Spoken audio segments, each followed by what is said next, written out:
بسم اللہ الرحمن الرحیم اللہم صلی وسلم وبارک علی سیدنا محمد الرسول اللہ خاتم النبیین صلی اللہ علیہ وآلہ وصحبہ وسلم۔ سب سے پہلے تو کل کا 14 اگست ایک بار پھر سب کو مبارک۔ 75 سال ہمارے ملک کو بنے ہوئے ہو گئے۔ اللہ کا بہت بڑا احسان ہے کہ اللہ نے ہمیں یہ آزاد ملک دیا، اور ہمارے ان بزرگوں کا شکریہ، قائد اعظم آپ کا شکریہ، اور ان کے ساتھ جتنے بے شمار پاکستانی تھے، وہ لوگ جو ہندوستان کی گلی گلی میں گئے اور قائد اعظم کا اور آزادی کا پیغام پہنچایا۔ علی گڑھ کے ان اسٹوڈنٹس کو سلام جنہوں نے یہ عظیم کارنامہ سر انجام دیا۔ لیاقت علی خان صاحب آپ کا، چودھری رحمت علی صاحب، سردار عبدالرب نشتر صاحب، آپ سب کا۔ اور اس سے پہلے جو تحریک آزادی پاکستان سے پہلے طریقے چلی، تو یہ انہی کی ایک کڑی تھی۔ یہ ایک سلسلہ ہے تحریکوں کا آزادی کے لیے، اور اس میں آج بھی کشمیر کی آزادی کی تحریک ابھی بھی نامکمل ہے۔ بہرحال ہم سب کو اللہ کا شکر ادا کرنا چاہیے کہ اللہ تعالیٰ نے ہمیں ایک آزاد ملک دیا۔ کچھ سوالات بھی کھڑے ہیں، ان کا بھی ہمیں جواب دینا چاہیے کہ 75 سال بعد ہم نے اس ملک کو دیا کیا ہے۔ اس ملک نے تو ہمیں بہت کچھ دیا، ہم نے 75 سال میں اس کو کیا دیا۔ تو ایک تو یہ سوال ہر کوئی اپنے اپنے لیول پہ اس کا جواب دے۔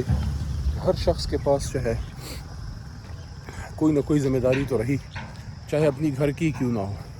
اگر ہم اپنے گھر کی تربیت ہی بچوں کی صحیح کر گئے یا کر جاتے، تو وہ بھی ایک بہت بڑا کام ہے کہ ہم نے اس آزادی کے ساتھ اور ان قربانیوں کے ساتھ وفا کیا۔ کیونکہ کل بھی ہمارے 2 سپاہی جو ہیں وہ شہید ہوئے ہیں، اللہ تعالیٰ ان کی مغفرت فرمائے اور اللہ تعالیٰ پاکستان کو محفوظ فرمائے۔ ایک جو ہیں لانس نائک ہیں، عاطف میرے خیال میں نام ہے، اور ایک قیوم سپاہی ہے، اللہ ان کی مغفرت فرمائے۔ کہ آزادی کے دن 14 اگست کے دن جو ہے ان کے گھروں میں 2 جنازے آئے ہیں۔ اور اس کے ساتھ ساتھ جو ہمارا جلسہ ہوا لاہور کا پرسوں رات، جو ہمارا 13-14 اگست کی رات جو ہمارا جلسہ ہوا ہے، اور جس طرح لاہور نکلا ہے، تو آپ نے اگر کسی بدن کا درجہ حرارت معلوم کرنا ہو تو تھرمامیٹر یوز کرتے ہیں۔ پاکستان کا سیاسی درجہ حرارت معلوم کرنا ہو تو لاہور آپ کو چیک کرنا ہوتا ہے کہ لاہور کدھر کھڑا ہے، لاہور کیا کر رہا ہے۔ لاہور ایک بار پھر نکلا ہے، جس طرح پنجاب پورا نکلا اور عمران خان صاحب پہ اعتماد کیا۔ تو پرسوں رات جس تاریخی انداز میں لاہوری نکلے، اور چونکہ میں وہاں موجود تھا تو مجھے اس کا پتہ ہے، اور جو وہاں موجود تھے وہ سب اس بات کی گواہی دیں گے کہ جتنا بندہ اس وقت اسٹیڈیم کے اندر تھا، کم از کم 2 گنا اس سے باہر تھا، کیونکہ دروازے بند کرنے پڑے۔ گنجائش سے زیادہ لوگوں کو اندر بھیجنے کا مقصد پھر نقصان ہو سکتا تھا۔ تو اس کا کیا مطلب ہے؟ یہ جو پوری قوم عمران خان صاحب کے ساتھ کھڑی ہے، اس کا کیا مطلب ہے؟ اس کا مطلب یہ ہے کہ قوم زندہ ہے۔ اس کا مطلب ہے کہ قوم کو اپنی فکر ہے۔ اس کا مطلب ہے کہ قوم کو اپنے آنے والی نسل کی جو ہے وہ فکر ہے۔ قوم چاہتی ہے کہ یہ ملک صحیح معنوں میں آزاد ہو، کوئی ہمیں ڈکٹیشن نہ دے، ہمیں ہمیشہ جو ہے باہر سے قرضے نہ لینے پڑیں اپنے ملک کی معیشت چلانے کے لیے، اپنے ادارے چلانے کے لیے، ہسپتال، اسکول چلانے کے لیے، ملکی معاملات چلانے کے لیے، اپنے ڈیفنس کے اخراجات پورے کرنے کے لیے، سب چیزوں کے لیے ہم ہاتھ پھیلائے بیٹھے ہوتے ہیں۔ 75 سال کافی ٹائم ہے کہ کوئی بھی قوم جو ہے وہ اپنے پیروں پہ کھڑی ہو جائے، اور 75 سال میں انسان خود کفیل ہو جائے۔ کوئی بھی گھر کا بچہ جب نوکری پہ لگتا ہے 5-10 سال میں اپنا گھر بنا لیتا ہے، خود کفیل ہو جاتا ہے۔ کیا وجہ ہے کہ تقریباً 75 سال جب ہمارے پورے ہوئے ہیں، 75 سال میں ہم 75 دن بھی ایسے نہیں نکال سکتے جس میں ہم باہر کی ایڈ کے بغیر زندہ رہ سکیں؟ کیا مسئلہ ہے؟ کیا ہمارے لوگ محنتی نہیں ہیں؟ کیا اللہ کی مدد نہیں ہے؟ کیا ہماری فصلوں نے اناج اگانا چھوڑ دیا ہے؟ یا ہمارے نوجوان جو ہیں وہ اب کیپیبل نہیں ہیں؟ ایسی تو کوئی بات نہیں ہے۔ واحد ایک ہی وجہ ہے جو سمجھ میں آتی ہے، اور وہ وجہ ہے کہ ہماری جو لیڈرشپ ہے، ہماری لیڈرشپ کرپٹ رہی ہے۔ چاہے وہ ہماری سول لیڈرشپ ہو یا وہ ڈکٹیٹرز جو حکومت میں آئے، ان کو بھی اب بری الزماں نہیں قرار دے سکتے۔ صرف سیاستدانوں نے ہی تباہی نہیں کی، وہ جو ڈکٹیٹرز آئے انہوں نے بھی بیڑا غرق کیا۔ ادارے نہیں بنا سکے، میک شفٹ طریقوں سے کام کرتے رہے، چاہے وہ یحییٰ خان ہوں ان کے دور سے، اور اس سے پہلے ایوب خان، پھر ضیاء صاحب، پھر مشرف صاحب، اور ہمارے جو سیاسی لیڈران ہیں ان کا تو خدا ہی حافظ ہے۔ تو ہماری 75 سال کی مس گورننس ہے، ہماری 75 سال کی غیر ذمہ داری ہے اور صرف کرپشن نہیں ہے، انکمپیٹنس ہے، اقربا پروری ہے، اپنے پسندیدہ لوگوں کو عہدے دینا، یہ بھی کرپشن کی ایک ٹائپ ہی ہے کہ ایک شخص ایک عہدے کا اہل نہیں ہے چاہے وہ کرپشن نہ بھی کرے، اگر وہ اہل نہیں ہے اور آپ نے اس کو لگا دیا ہے تو یہ بھی ایک طرح کی کرپشن ہے۔ اس لیے اب ہمیں اس کا سوچنا ہے کہ ہم نے اس ملک کو آگے کیسے چلانا ہے۔ اس ملک پہ اس وقت ایک امپورٹڈ حکومت جو ہے مسلط ہے، جس کی مرکز میں 25 کلومیٹر پہ کے رقبے پہ اس کی حکومت ہے۔ پنجاب اس کے ہاتھ سے چلا گیا ہے، خیبر پختونخوا پہلے ہی اس پہ عدم اعتماد کر کے 9 سال سے تحریک انصاف کے ساتھ کھڑا ہے، اور اس وقت اس کے گرد و نواح میں وہ جو آپ کو پہاڑیاں نظر آ رہی ہیں، آزاد کشمیر اور اس کے ساتھ ساتھ گلگت بلتستان، ان دونوں علاقوں میں بھی تحریک انصاف کی حکومت ہے۔ تو اب آپ مجھے اس چیز کا جواب دیجئے، کوئی تو وجہ ہے کہ قوم عمران خان کے ساتھ کھڑی ہے، اور یہ 25 کلومیٹر کا رقبہ جو ہے یہ امریکہ کی ایما پہ ان کے ہاتھ میں ہے۔ یہ جو امپورٹڈ حکومت ہے، رات کے 12 بجے جو انہوں نے شب خون مارا ہے پاکستان پہ، کیا وجہ تھی؟ لوگ کہتے ہیں مراسلہ، کیا وجہ تھی کہ پاکستان میں عدم اعتماد ابھی نہیں آیا تھا، اور امریکی ڈیوڈ لو جو ہے وہ ہمیں کہہ رہا ہے کہ عدم اعتماد کامیاب ہونی چاہیے، اگر کامیاب نہ ہوئی تو پاکستان کو بڑے مسائل بنیں گے۔ امریکہ کو کیسے پتہ تھا 7 سمندر پار کیونکہ عدم اعتماد آنے والی ہے؟ پاکستانیوں کو تو نہیں پتہ تھا، ہمارے جرنلسٹ کو نہیں پتہ تھا، ہمارے عوام کو نہیں پتہ تھا، مسلم لیگ نون پیپلز پارٹی کے لیڈران کو نہیں پتہ تھا، جو مقامی لیڈرشپ ہے۔ تو اس لیے وقت آ گیا ہے کہ ہم صحیح کو صحیح اور غلط کو غلط کہیں۔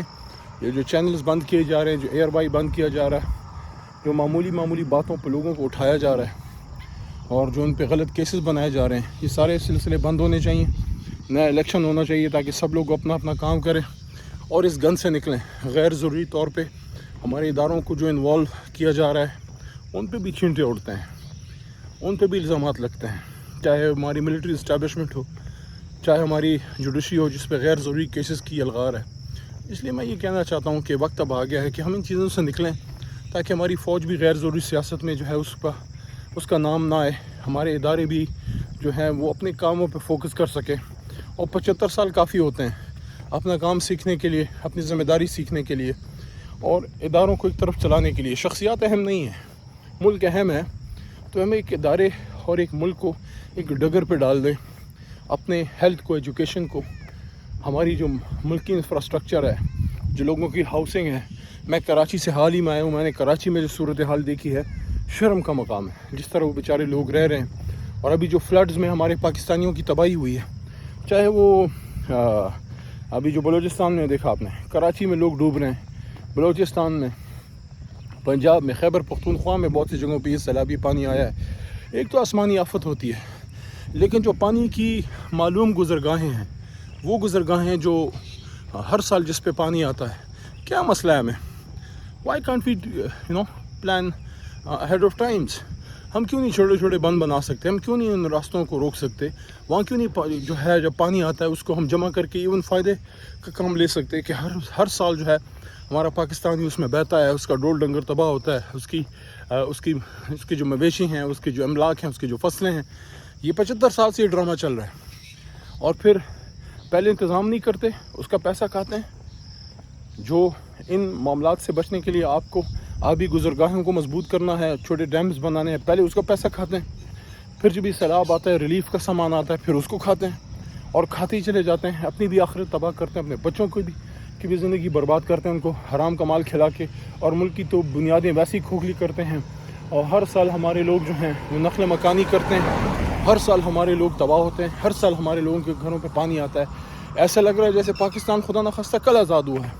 کیوں نہیں ہم پراپر انتظام کر پا رہے؟ اس کی واحد وجہ ہے لیڈرشپ کا فقدان، آنریبل ایماندار لیڈرشپ کا فقدان۔ اور اگر کوئی خدا کر کے عمران خان جیسا کوئی ایماندار بندہ مل جائے، کوئی لیڈر مل جائے جو صرف پاکستان کی نہیں عالم اسلام کی بھی بات کرے، تو پھر وہ خدا کی پناہ، وہ مل کے اس کے پیر کھینچتے ہیں، وہ اس کی کمر میں چھرے گھومتے ہیں، وہ تباہی مچاتے ہیں کہ اللہ مالک، او خدا۔ تو ایک لیڈر کو ہم نے جو ہے وہ سانس لینے جوگا نہ چھوڑا۔ وہ بندہ جو ہے وہ اپنے گھر میں رہ رہا تھا، اپنا کھا رہا تھا، اپنا کما رہا تھا، اور وہ اپنا خرچہ خود اٹھا رہا تھا، اور اس بندے کو بھی ہم نے جو ہے کسی کی ایما پہ، امریکہ کی ایما پہ جو ہے اس کو ہم نے رہنے نہیں دیا. اور ابھی آپ نے دیکھا جس طرح امن کی صورتحال تھوڑی سی بگڑی بھی, لیکن اللہ کا کرم ہے انشاءاللہ خیبر پختونخوا پہ تحریک انصاف کی حکومت ہے اور کنٹرول بہتر ہے وہاں انشاءاللہ. تو یہ جو کچھ لا اینڈ آرڈر کے مسائل سوات یا مالکنڈ ایریا میں سننے میں آئے تو انشاءاللہ اس کا حل بھی نکل آئے گا اور عوام کو زیادہ پریشان ہونے کی بھی ضرورت نہیں ہے. انشاءاللہ ہمارے ادارے, ہماری فوج, ہماری پولیس مستعد ہے اور وہ صورتحال پھر نہیں آئے گی جو ماضی میں سوات میں آئی تھی. لیکن بہرحال وقت سے پہلے انتظام کرنا, احتیاط کرنا بہت ضروری ہے اور ہم نے اپنے ملک کے امن کو انشاءاللہ کمپرومائز نہیں ہونے دیں گے. اور عمران خان صاحب اس پہ بڑے کلیئر ہیں اور محمود خان صاحب جو ہمارے وزیر اعلیٰ خیبر پختونخوا کے, تو ان کا ٹھیک ٹھاک اپنے صوبے پہ کنٹرول ہے. اور جس طرح تاریخی کام انہوں نے نہ صرف صوبے میں بلکہ ٹرائبل بیلٹ میں بھی کیے جو اب صوبے کا حصہ ہیں, تو انشاءاللہ بہتر ہوگا, اللہ کرم کرے گا. بہرحال 75 سال پورے ہو گئے ہیں, ہمیں اپنی سول سرچنگ کرنی چاہیے اور فیصلہ کرنا چاہیے کہ ہم نے اپنے ملک کو اب کس طرح چلانا ہے. آپ سب کا شکریہ. پاکستان زندہ باد.